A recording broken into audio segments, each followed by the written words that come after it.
हे बघ बाई, खटल्याला सुरुवात करायची. विष्णूचा नाद सोड.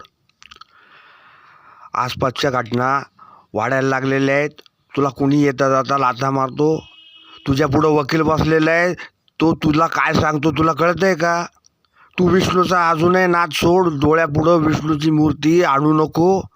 विष्णूचा धावा करू नको. त्याला तुझे काय अर्पण केलेलं आहे तुझं सगळं ते पुन्हा पुन्हा आठवू नको. तुला वकील काय सांगतोय कळलं आहे का?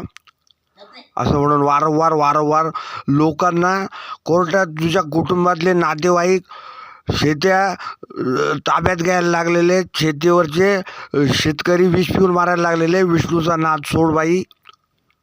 तुझ्या लक्षात येतं आहे का? लोक अजूनही तुझी त्वचा काढून बूट बनवून विष्णूला विकायलाही तू तयार आहे.